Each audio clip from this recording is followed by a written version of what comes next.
Hello and welcome to a Sunday edition of Wardy's Waffle. You can see I'm in one of the cover crop fields. That's the direction that Tom moulded the other day.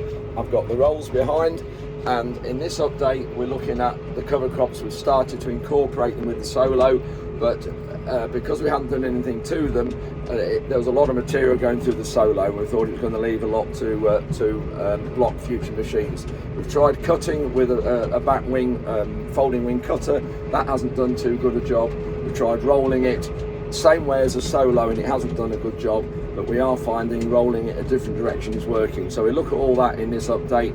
We also have established some flower rich grass mix on one of our contract farms, so we take a detailed look at that and broadcast that on top with the coon spreader. We've also had the last of 2023 harvest barley go, had to load that up the elevator, so that's gone as well. And also we've had a 6R 215 John Deere on demo with the cultipress, and Ruben's been trying that as well, so we've got the cultipress running as well to try and get some of this land ready for drilling with wheat. Anyway, that's it for the intro. Let's crack on with this update. Thanks very much for watching, hope you enjoy this. And harvest wise, we are going to start harvest probably in about a week's time. Anyway, you can see the cover crops here looking splendid for celia, the buckwheat and linseed. And if you can make it to the end, thanks very much for watching, and we'll see you then.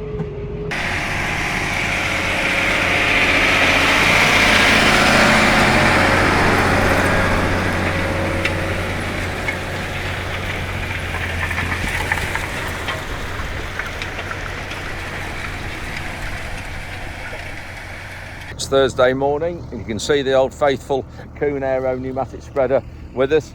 And this field here is another one of our other contract farms. This is going into a flower rich grass mix.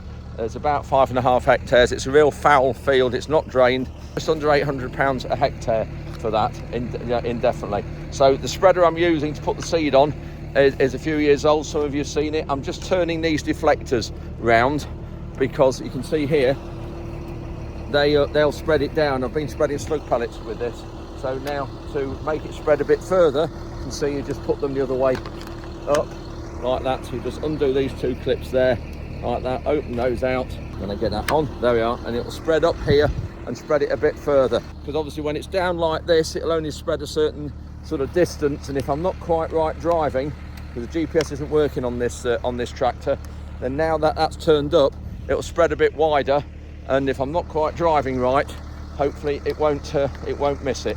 So I've beaten the rain, I think, just about. Only got a couple of breeds left in the field. There's a little bit of seed left in the bottom. Just wanted to show you the seed that we're using and how many species there are in it. I'll read these out, and you can see there's quite a lot, because it's going to be down for a long while, but it'll bring benefit to lots of wildlife.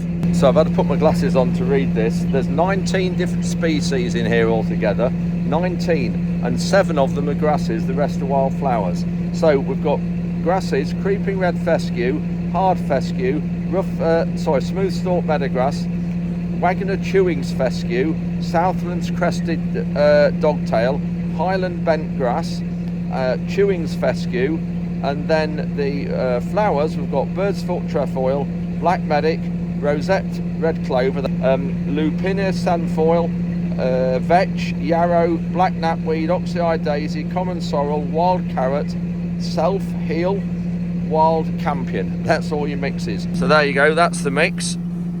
So there's 19 different species or different plants in there. So just to look at the spreader and just show you the spreader, how it works. You can hear a noise, that's the fan underneath. It's only on tick over at the minute.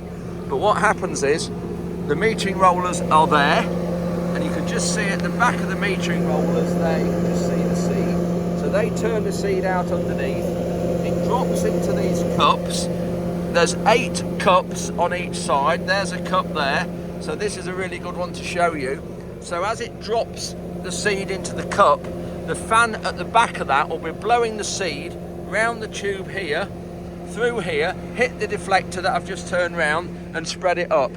And so the next one's the same. That cup there, it's a bit longer tube, it comes along there, through here and up, and just carry on all the way along. So the very end one there takes it right to the end of the boom, and then it's mirrored on that side. Now this spreader, I'm not sure how old it is. It must be 25 years old. Stopped making them a while ago. I paid £5,200, I think, for it, something like that, about 10 years ago. And then all we're going to do is roll it, because it just wants to spread on top, and can't really see any seed there. It's going to be spread on top and then rolled, and then the rain will get it to grow. It doesn't want to be put very deep. Ruben's rolling this in now, so we do need a rain to get this to germinate.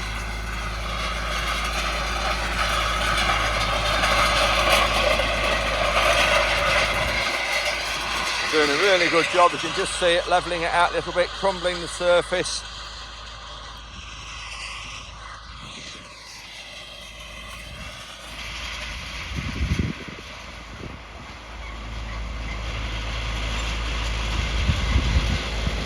So this field is a really foul soil. There's a line down virtually where we are now.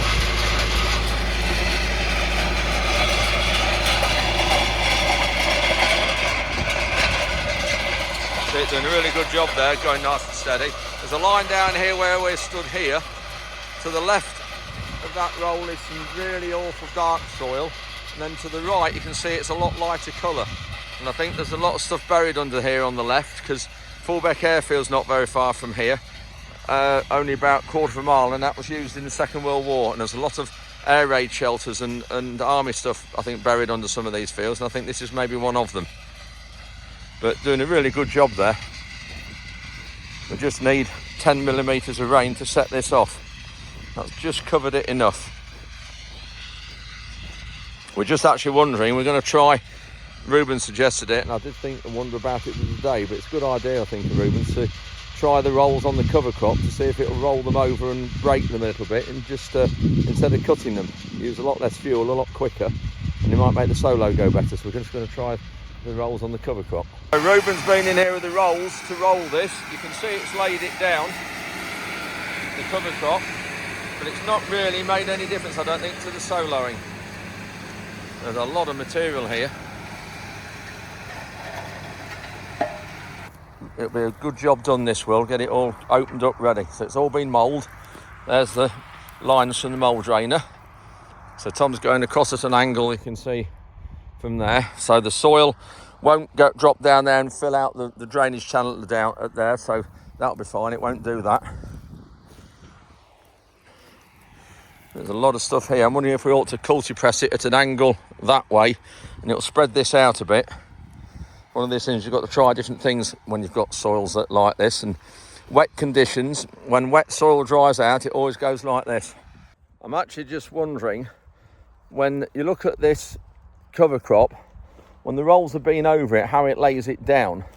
I wonder if it went across the other direction to the rolls, it would actually chop it up better and maybe do a better job, and a very cheap job, a lot cheaper than cutting it. That's where the rolls have laid it down. So you can see, obviously the rolls are coming down this way, and it's laid it from there up there, so it's all laying that way. If we were to solo it through here, you'd chop all this up and it do it that direction. And I actually think, I wonder whether it'd do a better job. It would mean rolling the field the other direction first, maybe short ways on, because it's a quicker operation. Roll it that way and still solo it this way. I've just come with the rolls on this cover crop, just trying it crossway on. I've been a bit of a long while because we've had a load of oilseed rape turned up that we didn't know it was coming until the driver said he was at the gate, which obviously is far from ideal because we weren't there, we were busy doing other things. So anyway, I got sorted with him and got him tipped, but he was very high admix again, so I had to wait for a claim to come through and all that, so it's turned into a bit of a lengthy job. Anyway, Tom's got a good lot of this field done, but there is strips obviously because he misses every breed when he's doing it, which you can just see out the window here. It's all in stripes because he does a breed and misses a breed, and that's because of the GPS. So we'll just try this bit crossway on and just see when he gets it with the solar, when it makes any difference or not. You can see Tom through there, and we've got the stripes that he's done. We've got the molding lines from there. So this is the rolls. I'll just open the window.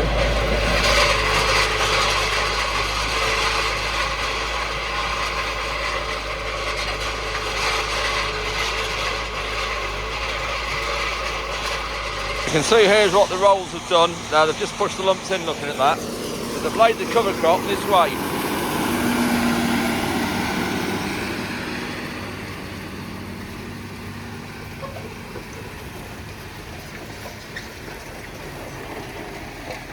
Now that has definitely chopped it up smaller. When you look at that. So this is a breed that's been done after I've rolled it, and then this is what is done that hasn't been rolled. Yeah, definitely. Look at that.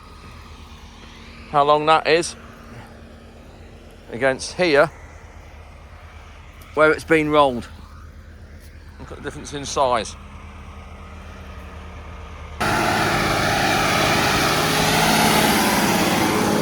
So this has been rolled.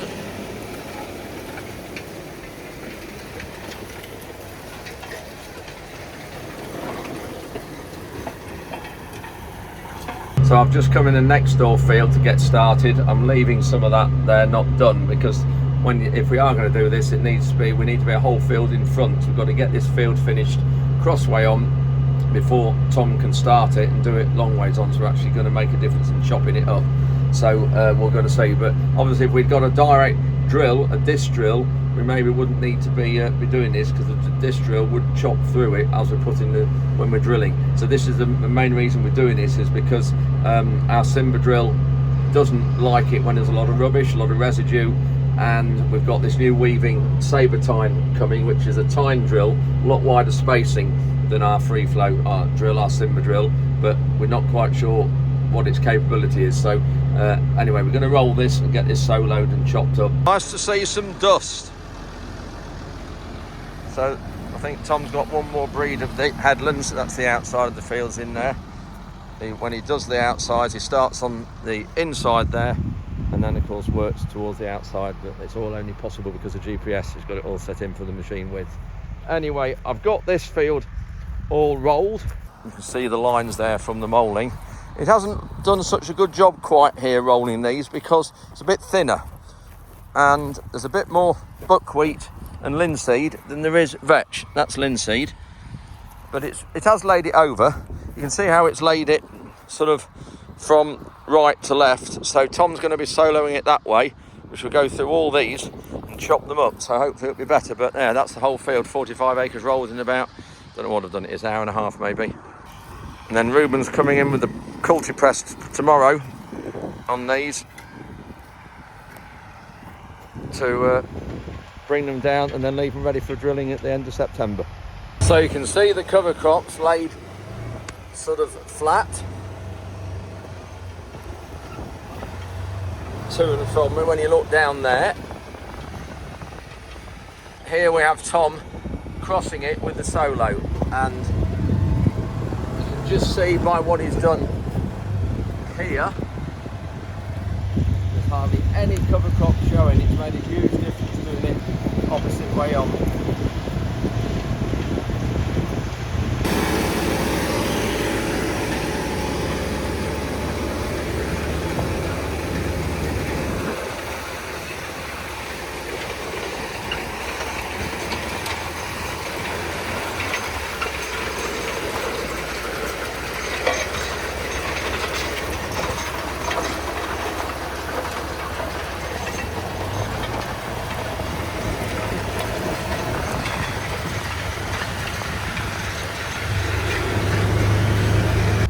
Can't believe that it's taking it from that in one pass, burying it, chopping it, mixing it.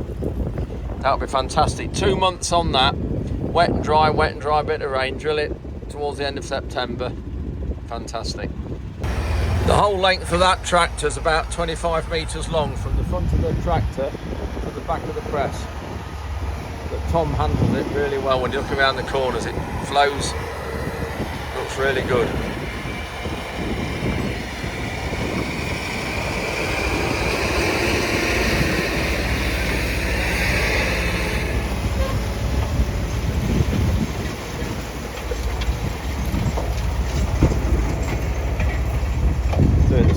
job. Really pleased with that. We're going to have a very lean year financially this year, with a lot of fields not having a crop on it, but hopefully having a cover crop here, moulling it, getting it ready in good time like we are now, and drilling it before the end of September, it'll help to recover some of the losses that we're going to have this year. Tractor and trailer arrived with some oilseed rape today. It's Friday afternoon. These are the last loads of rape in this week.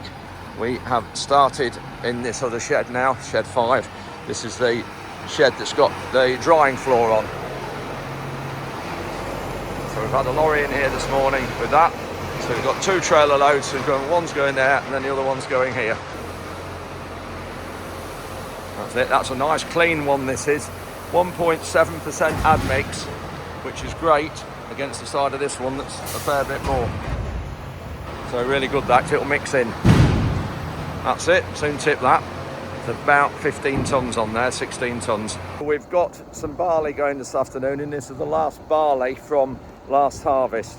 And I didn't sell it soon enough, and so when Ruben and Tom were clearing the sheds out, we put it in trailers so that they could carry on and get the sheds cleared. So the only way of loading the lorries was obviously through this elevator.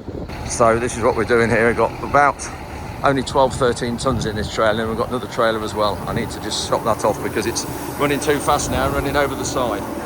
We're going up into the lorry like that. That's got one trailer empty. His front end's full. So he's just moving forward to the back, and then we're going to swap trailers. This is the second trailer load. There's not quite as much in this one, but it'd be good to get it all finished and all done before we start combining. That's got the rape trailers tipped and the barley loaded up and gone. So we are now going to be starting another field. I've got the rolls back on, you can see here, and just going to be starting another field of cover crops to roll. Tom's nearly got up to date with the solo, so I'm just going to roll this as an angle so that Tom crosses it at right angles. So we'll just get these rolls unfolded. Got a little helper with me this afternoon, grandson Oscar. What were you just asking me, Oscar, a minute ago? Why is there so much seagulls in the field? Yeah, we've had a lot of seagulls just, I don't know whether they're still here. No, they've just gone. There was a lot of seagulls here a minute ago, wasn't there? Well, normally... They're all over there. That's right, they're over there at the top of the field. Well, if you have a lot of seagulls, that's normally a good sign. It means that you have got a lot of worms in the soil, because seagulls like worms, and that's normally a good sign. So where are we going to go? The seagulls will pick the worms out. They will, yes, and that's why we don't want them, because they're taking worms, which we need in the soil. So where are we going to go now? To the shop. What for? Ice cream. We are going for ice cream. To transport position. So we just lift it off the stops, which is there. Like that. And then unfold it.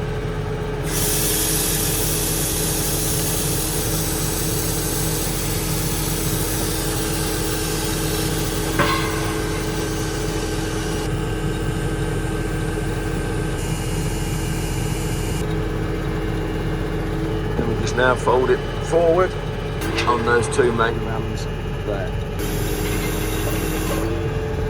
and that brings it into work position. Pushes the wings down on the ground.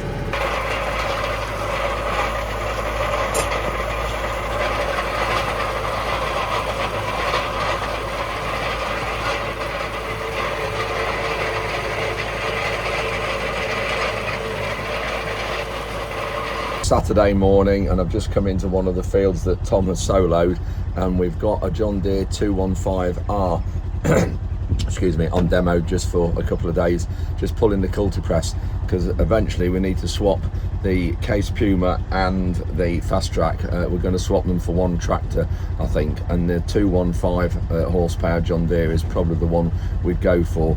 And then just at times when we need another tractor, which is like a month or 2 at harvest and maybe for a week or 2 in the spring, we would just hire a 155 or something like that from Farrell's. They're only 10 minutes down the road. So Ruben's got it here on the press. We're just going to have a look at it, and we'll just pop in the cab and just have a look at the fuel figures and some of the things that the tractor's doing in its performance, and just compare it to our Case Puma. You can see it's quite lumpy, but that's all right. We've got 2 months here before we drill this, or just under 2 months now. We want to get it all planted with wheat before the end of September, but it'll stand it. It's in good form now underneath. It's all been mould and sorted out deep down. It's been soloed, so the intermediate depths are sorted, and this is all now prepared it for drilling with winter wheat. So a few rains and dry periods on here and it'll come down really well when we drill it. We won't do any more to this now, apart from put the sprayer in it and spray it off and then drill winter wheat in it. Very interesting. When you look at the tractor, it has got a bit of wheel slip. We would normally do this job with twin wheels all round on the Puma, which does help let the pressures right down. Not quite sure what tyre pressure's in there, but it has got a bit of slip.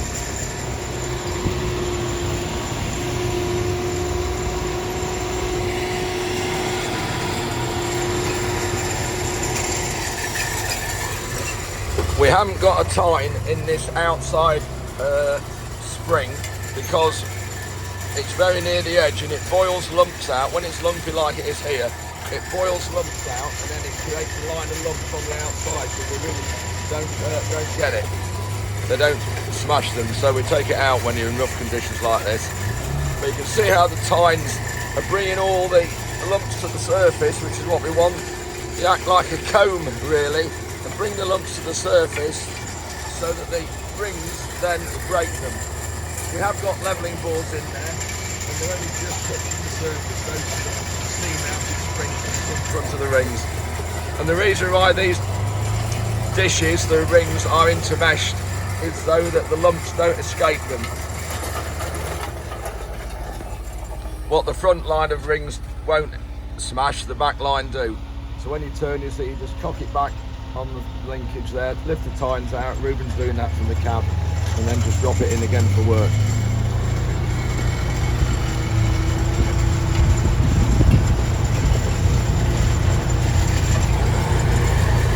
It's a 5.5 metre press, this is. We bought this second hand. I think it was made about 2011, maybe 2012. So it's 12 years old now. We've had it about 3 years.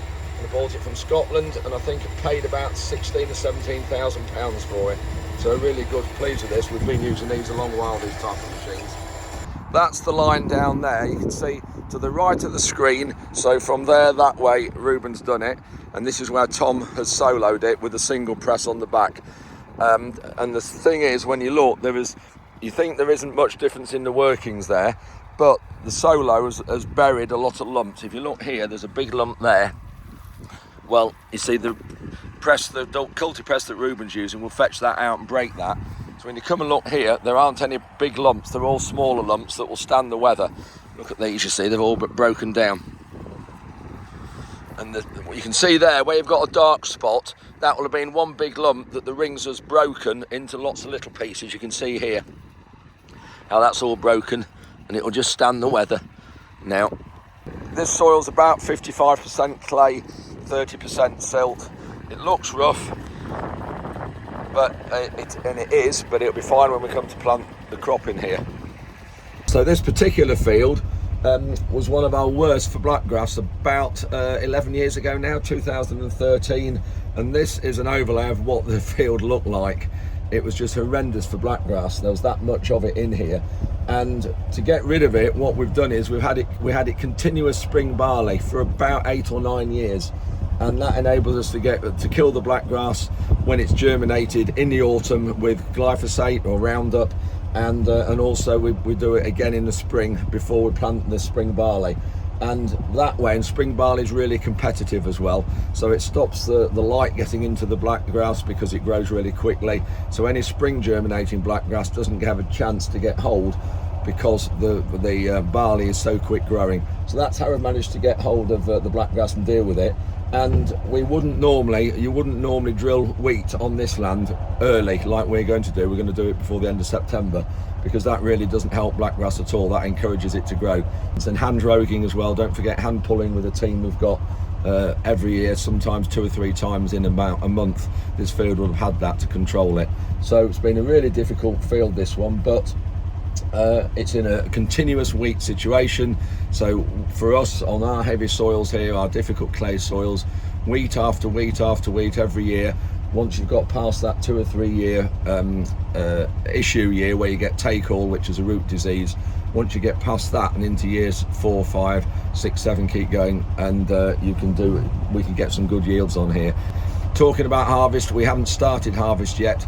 We might be starting in a week's time, and we haven't any winter barley, we haven't any oilseed rape, and so for us it's going to be the about week's time on winter wheat. So I'm with Rueben in the cab. We just nearly finished the field, and speed there, I don't know why it's doing that, 8.7, 8.5 kilometres an hour, litres a hectare is there, and you can see the tines doing a good job back there.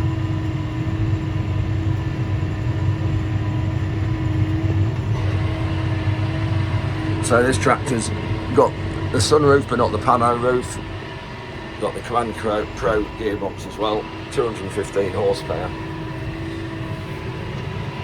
Looks nice, doing a good job. So that's it for another Sunday's update. Hope you enjoyed that. Thanks very much for watching. You can see we're getting lots of cultivations done at the moment and getting ready for cropping for harvest 25. Hopefully we might get the combine going by the end of the week, which we'll have to see. Anyway, thanks for watching, and we'll see you midweek.